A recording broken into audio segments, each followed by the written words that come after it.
अस्सलाम वालेकुम। मैं इब्रार अहमद महर एडवोकेट। इमरान रियाज को आज भी लाहौर हाई कोर्ट में पेश नहीं किया गया और उनकी पटिशन गैर मुअय्यना मुद्दत तक के लिए मुलतवी कर दी गई। ये बात मैं ऑलरेडी अपने एक वीलाग में पहले भी बता चुका हुआ हूँ कि लाहौर हाई कोर्ट में इमरान रियाज को पेश नहीं किया जाएगा और उनकी पटिशन खारिज कर दी जाएगी। आल्दो की पटिशन खारिज नहीं हुई लेकिन गैर मुअय्यना मुद्दत तक के लिए मुलतवी कर दी गई है। इसका मतलब होता है कि खू खाते, कुछ भी नहीं बना।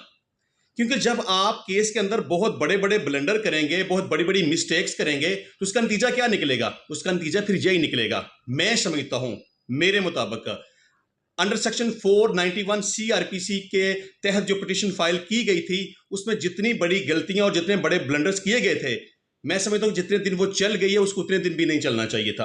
वो इससे पहले खारिज हो जानी चाहिए थी। लेकिन चूंकि एक बड़ा नाम इसमें इन्वॉल्व था और हाई कोर्ट भी इसमें मैक्सिमम हद तक आगे जाना चाह रही थी, लेकिन जिस तरह से पहले एक अगवा की बाबत under section 365 Pakistan penal code के तहत एफआईआर का अंदराज करवाया गया, पटिशन करने वाला इमरान रियाज का वालिद मोहतरम, उसकी रिकवरी के लिए, और उनके वालिद की तरफ से ही एक एफआईआर का अंदराज करवा दिया गया।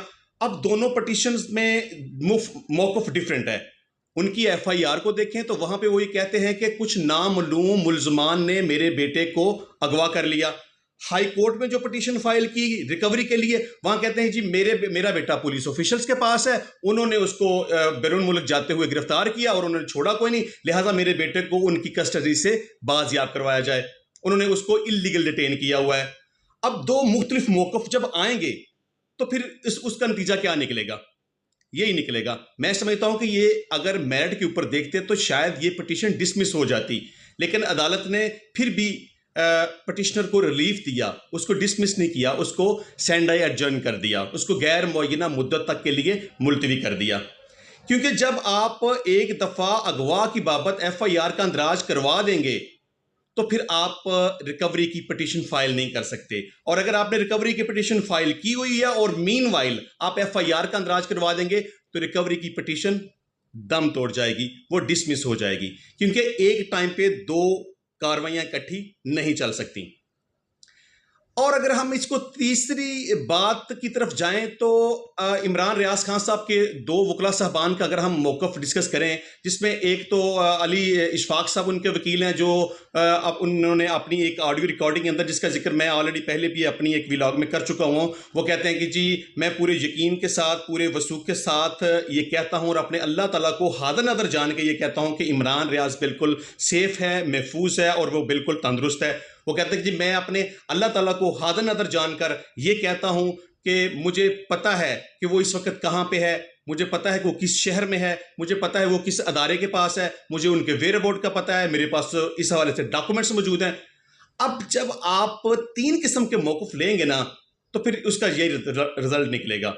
कभी आप अगवा की बाबत एफआईआर का अंदराज करवाते हैं, कभी आप रिकवरी की पिटीशन फाइल करते हैं, कभी आप ये कहते हैं कि जी वो हमें पता है कि कहाँ पे मौजूद हैं। और उनके दूसरे वकील साहब अजहर सदीक साहब, उन्होंने भी अपने एक ट्वीट के अंदर ये कहा कि आपको बहुत जल्द खुशखबरी मिलेगी, इमरान रियाज बिल्कुल ठीक है और महफूज है। अब एक तरफ आपके वकला कहते हैं कि हमें उसके बारे में बिल्कुल पता है कि वो कहाँ पे है, किस अदारे के पास है, किस शहर में है, उसके वेयर बोर्ड का पता है और वो बिल्कुल ठीक है। एक तरफ आप रिकवरी की पटिशन फाइल करते हैं कि जी इमरान रियाज पुलिस ऑफिशियल्स के पास है। एक तरफ आप अंदराज मुकदमा की जो एप्लीकेशन देते हैं उसके ऊपर एफआईआर का अंदराज होता है, वहां पे आप कहते हैं जिसको नामलूम मुल्ज़मान ने अगवा कर लिया है। अब जब आप तीन तीन किस्म के मौक़िफ़ लेंगे तो फिर आप किस तरीके से पटिशन को चला पाएंगे? मैं समझता हूं कि जिस तरह के मैंने पहले भी कहा कि इस केस में कानूनी तौर पे अगर देखें और ये देखें कि क्या अगर वाकई इमरान रियाज को इल्लीगल डिटेन किया गया है तो फिर केस को आप खराब कर चुके हैं। और अगर दूसरी साइड पे ये देखें कि जिस तरह वकला साहबान ये फरमा रहे हैं कि हमें उनके बारे में पता है, उसकी खैरियत के बारे में पता है, उसके वेयर अबाउट के बारे में पता है, किस अदारे के पास है, किस शहर के पास है, उसको देखें तो इस तरह लगता है कि जैसे कि इमरान रियाज को किसी ने ना तो अगवा किया, ना किसी ने इल्लीगल डिटेन किया। मैं अगर अपनी एक ओपिनियन, मैं पहले भी इस तरह की ओपिनियन दे चुका हुआ हूं कि अगर तो वाकई ही किसी अल्टीरियर पर्पस के पेश नज़र उनको डिटेन किया गया है तो फिर तो शायद वो रिकवर ना हो। लेकिन जिस तरह लगता है सूरत हाल को देख के, एफआईआर का मौकफ देखें, पटिशन का मौकफ देखें, वकला की स्टेटमेंट देखें, तो फिर इस तरह लगता है कि जैसे उनको ना तो किसी ने अगवा किया, ना किसी ने उनको इलीगल डिटेन किया, ना किसी ने उनको हब्से बेजा में रखा। ऐसे लगता है कि जैसे कि उन्होंने खुद को सेल्फ डिटेन किया हुआ है मौजूदा सूरत हाल के पेश नज़र, और वक्त गुजरने के साथ साथ वो खुद ही दुनिया के सामने आ जाएंगे और ऐसे डरामाई अंदाज में दुनिया के सामने आएंगे कि ना उनको पता चलेगा कि मैं कैसे आया हूं, ना आपको समझ आएगी ना मुझे समझ आएगी। बस ऐसे ही होगा कि जी ये हो गया वो हो गया, बस इस तरह की सूरत हाल बन गई और बस मैं आ गया हूं अब। तो जितने भी इमरान रियाज खान साहब के चाहने वाले हैं उनको मैं ये प्रेडिक्ट करता हूं कि वो इस हवाले से बिल्कुल परेशान ना हो। उनको आई थिंक कि किसी ने भी इलीगल डिटेन नहीं किया हुआ, ना किसी ने उनको अगवा किया हुआ है, ना उनको किसी ने हब्से बेजा में रखा हुआ है। वो खैरियत से हैं, वो ठीक हैं।